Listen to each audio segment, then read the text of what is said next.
W.S. Gilbert and Arthur Sullivan are the two men who composed the Victorian-era theatrical partnership Gilbert and Sullivan. They formed the partnership in 1871 when they were brought together by Mr. John Hollingshead, who was the primary producer at the Gaiety Theatre. This partnership lasted until the year of 1896, when the two men decided to part ways due to creative differences.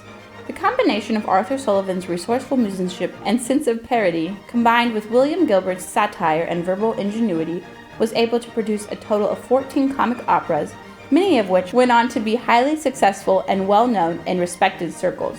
Even though their partnership was short, the combined efforts of Gilbert and Sullivan awarded them more fame than either of them could have achieved on their own.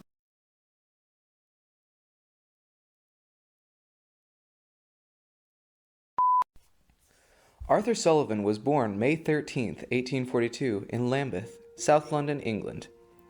Sullivan was the son of an Irish musician, Thomas Sullivan, and his mother was of Italian descent, Mary Clementina Sullivan.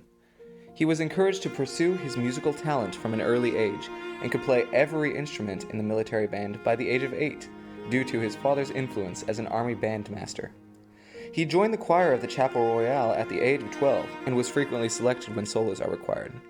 He was later granted the Mendelssohn Scholarship at the Royal Academy of Music at the age of 14, where he studied under W. Sterndale Bennett and John Goss. He continued his studies at Leipzig Conservatory under Ignaz Moscheles and Julius Reitz. He became the organist of St. Michael's, London, in 1861, and in the following year achieved great success at the Crystal Palace with his music to Shakespeare's The Tempest. He also wrote a cantata, a ballet, a symphony, a cello concerto, overtures, and numerous songs. Sullivan's first comic opera was his setting of Sir Francis Cowley Vernon's Cox and Box in 1867, which tells the story of two tenants who rent the same apartment and share it. The twist is that neither man knows the other lives there due to the exactly opposite nature of their living schedules and the scheming of a deceptive landlord. One man lives in the apartment at night, and the other lives there during the day. However, such a delightfully coincidental dance can only occur for so long, and eventually the two tenants meet.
Mr. Burnham's version of Box and Cox is capitally written, and Mr. Sullivan's music is charming throughout.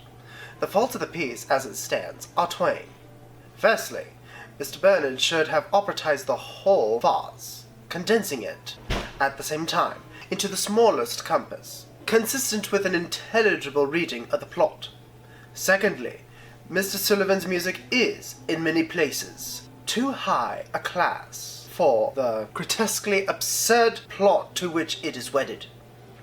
It is very funny here and there, and grand or graceful where it is not funny. But the grand and the graceful have, we think, too large a share of the honors to themselves. The music was capitally sung by Misters Du Maurier, Quinton, and Blunt.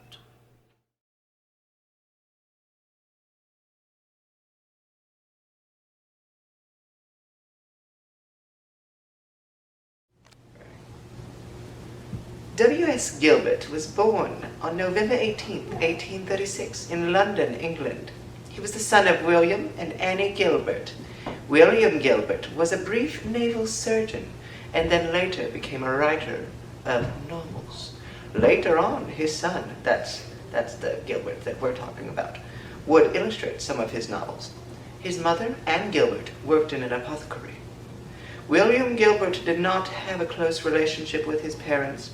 His parents were distant and strict. They quarreled often, to the point that in 1876, his parents divorced. As a child, Gilbert traveled a lot with his parents. In 1838, he went to Italy.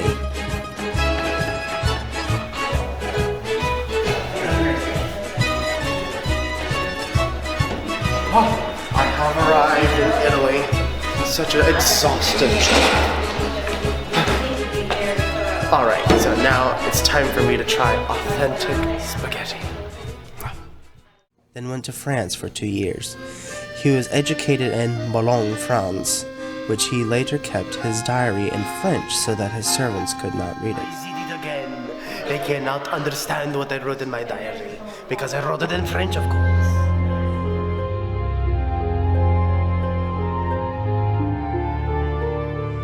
To supplement his income from 1861, he started writing short stories, comic rants, illustrations, etc. In 1867, Gilbert married Lucy Agnes Turner, which he called Kitty. She was 11 years his junior.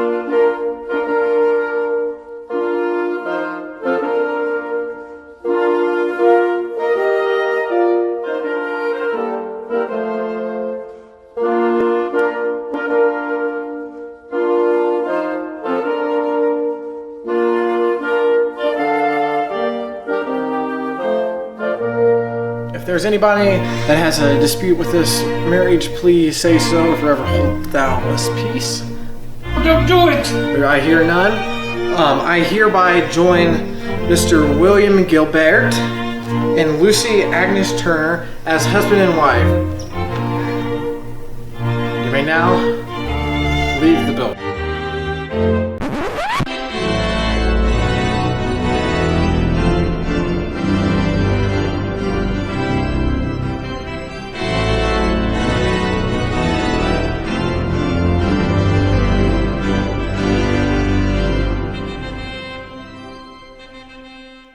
Richard Doyle Carday's ambition in life was to see comic opera flourish in England as much as it had in France. Because of this reason, he brought together Gilbert and Sullivan after seeing their partnership on Thespis. Between the years of 1871 and 1896, Gilbert and Sullivan wrote 14 comic operas together.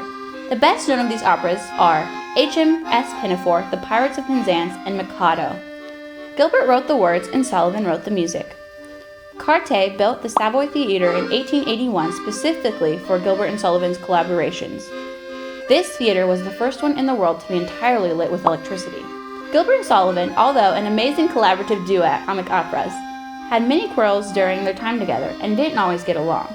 The final straw was over a rug, and they were never able to reconciliate to collaborate on any more productions.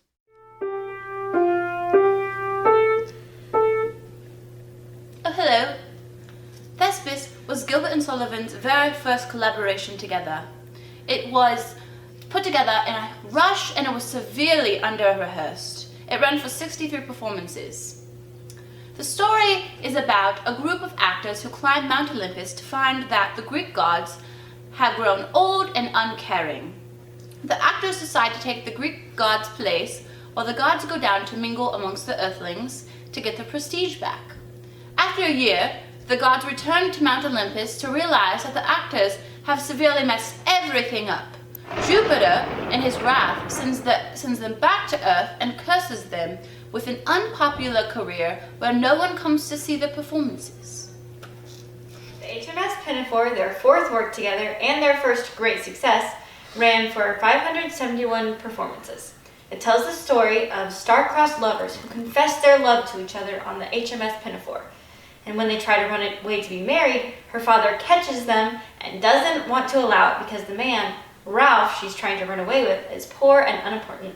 And the man, Sir Joseph, who she's engaged to, is of a higher station. The story ends happily when an older lady, who happens to be on the ship, confesses that when Sir Joseph and Ralph were babies, she was their nanny and she accidentally mixed them up. After this, the girl's father is happy to hand his daughter over to Ralph, and they live happily ever after.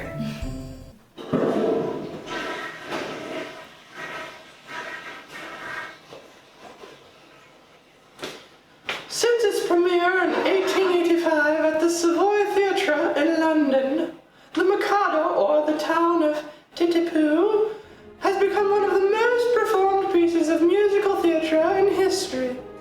As with many of Gilbert and Sullivan's productions, the show satirizes aspects of Victorian Britain's politics and aristocracy. The Mikado, however, the duo cleverly cloaked these criticisms behind the charming story set not in Britain, but in exotic Japan. Nankipu, the son of the Mikado, the Japanese emperor, has fled in disguise to avoid marrying a much older suitor and to find Mary his own beloved, the beautiful Yum Yum. Yum Yum, however, is the ward of Coco, the Lord High Executioner, and has become betrothed to him against her will. In the meantime, Coco finds his job very difficult to carry out, as the Mikado puts pressure on him to fulfill his quota of killing. But the executioner realizes he is too soft-hearted to kill anyone. His solution is to trade a month of marriage to Yum Yum for Nankipu's life, although he only pretends to kill him. But of course, the plan backfires, as we all knew it would, as Coco finds himself subject to the capital punishment for allegedly killing the Mikado's son. As usual in Gilbert's imaginative plots, the tangled web unravels and everyone lives happily ever after. This complex satire is characterized by the clever wordplay, memorable tunes, and endearing characters that have allowed Gilbert and Sullivan's popularity with audiences to endure for well over a century. The Pirates of Penzance is one of Gilbert and Sullivan's most well-beloved collaborations. It premiered in New York City and England in the same weekend in order to try and obtain the American copyright. Here's the story. Frederick was accidentally apprenticed to a pirate gang when he was a child.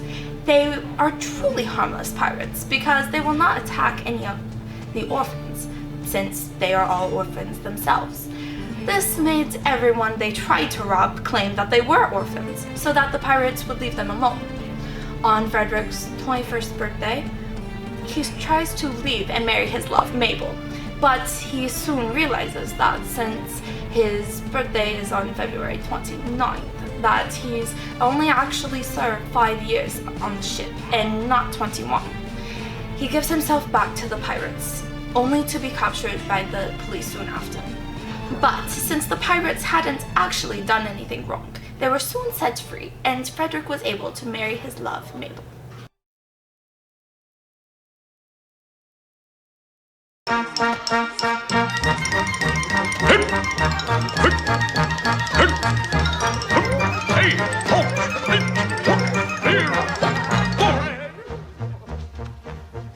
I am the very model of a modern major general. I've information, vegetable, animal, and mineral. I know the kings of England, and I quote the facts historical from Marathon to Waterloo in order categorical.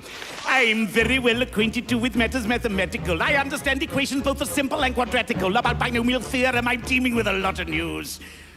Lot of news. Got it. With many cheerful facts about the square of the hypotenuse. With many cheerful facts about the square of the hypotenuse. With many cheerful facts about the square of the hypotenuse. With many cheerful facts about the square of the hypotenuse. I'm very good at integral and differential calculus. I know the scientific names of beings, animalculus. In short, it matters vegetable, animal, and mineral. I am the very model of a modern major general. In short, it matters vegetable, animal, and mineral. He is the very model of a modern major general. Tensions between Gilbert and Savoy manager Doyle Carte had been brewing for some time, but it was Carte's request that £500 for new carpets to be taken out of the gondolier's profits was the final straw. Sullivan, not wanting to ruin his relationship with Carte, took a back seat in the financial dispute, and he could not understand why Gilbert would make such a fuss over a few miserable pounds. After this, Gilbert and Sullivan never worked together again. William Gilbert died May 29, 1911, during a swimming party accident. A certain lady, who shall go unnamed, swam out of her depth, and Gilbert swam out to aid her. Once he reached her, however, she was so panicked that she pushed him under the water. When others were called and Gilbert was brought to the bank, they were unable to resuscitate him. However, it was later discovered by a Dr. Shackleton that Gilbert died not from drowning, but by an overexertion of his body. From the Times, Friday, November 23, 1900. The death of Sir Arthur Sullivan, which we announced this morning with great regret, not only deprives England of the man who for many years has been her most conspicuous composer, but will afflict all who care for music with a keen sense of personal loss. Savoy Opera has been so long a popular institution and has given so much genuine pleasure that the loss of the musician, who had such power to charm all classes, is in the nature of a public calamity. No one who had any ear for music at all could fail to appreciate the grace and fancy which always marked Sir Arthur Sullivan's work. Both Sir Arthur Sullivan and Mr. Gilbert have had imitators, but it is by no means a case of all can grow the flower now, for all have got the seed.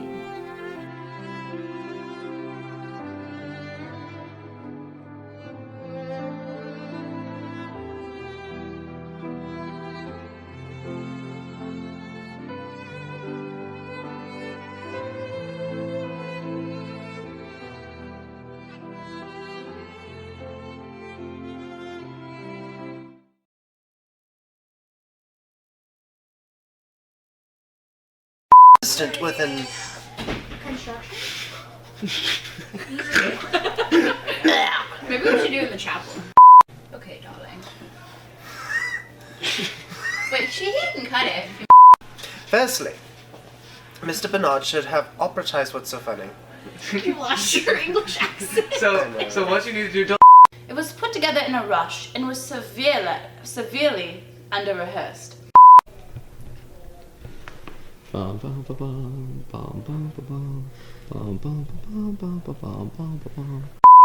Hi. Dearly beloved, we have gathered here today in sight of God and these witnesses to join Don't this laugh, I'm couple coming around to in you. holy macaroni. You may now leave the building. Okay. So just do piratey things. What's a pirate do? We have a bowl, we could get water out of it. Oh yeah, you're right. I just down, I'm gonna find a bowl-shaped stick out here. That's enough pirates. No one's watching us. I know.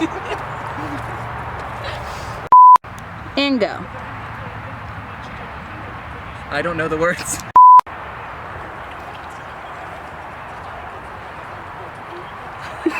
You started. Sure. Oh. That was my part. I wondered about that. Oh no.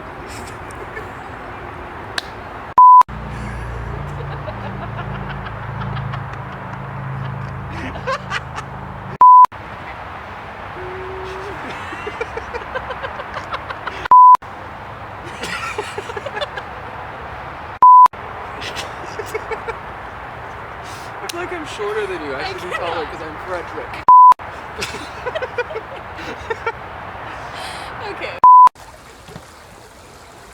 Now if you get down there. Hi guys, welcome back to my vlog. Today we're out in Coal Creek Park and we're gonna do some parkour and stuff. Nate just walked across this creek. I have my hair in a ponytail, which is sin, and I have a beard around my neck because that's in. Okay. I'm gonna go ahead and film this. My butt's gonna look all kind of... Like you had an accident.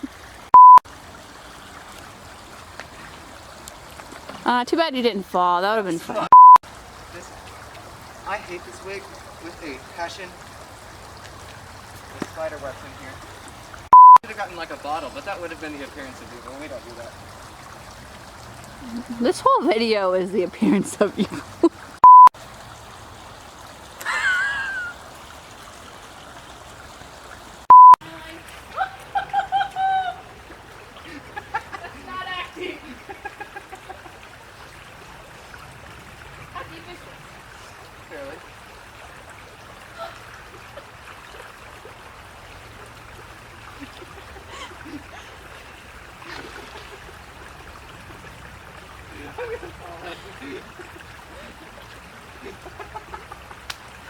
Why is this sword so heavy? My feet will never be the same. Yeah, you're dumb. I'm gonna die. Like, look like you're looking for something. Your neck.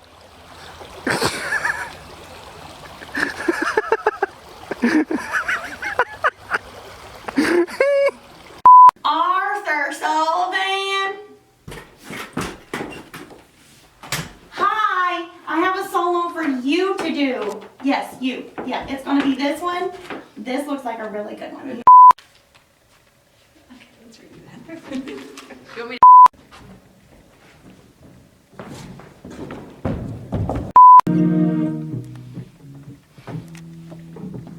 well, if you want garbage at the organ, this would help. And we are on! The steadiness of this camera is going to astound you. Since its premiere in the 1885 for Nanki-Poo's life, though he only pretends to kill him, for the alleged killing of the Mikado's son, as you. My arms hurt. His solution is to trade a month of marriage to Yum Yum for Nanki-Poo's life.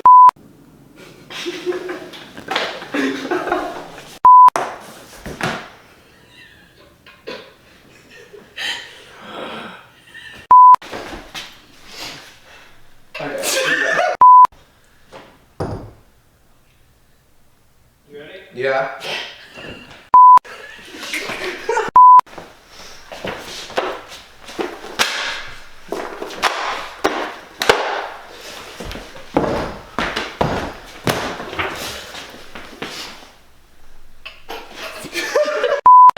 You're like, let's destroy the room instead. Well, you were trying to move the table instead of zoom the camera there earlier. I was like, I think we should get a little closer. He's trying to move the table so we could just zoom the camera in. I need money too. No, you are destroying us with the rock. We are losing money from a rock. Yes, It's a rock! I'm going to.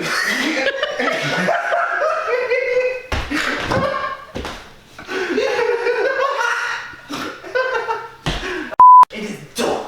Well, fine. Hey. Please, Nate's about to have a nervous breakdown. Yeah, I've decided. Okay, it's recording whenever you're ready. Oh, shoot. You're gonna fall off and take it.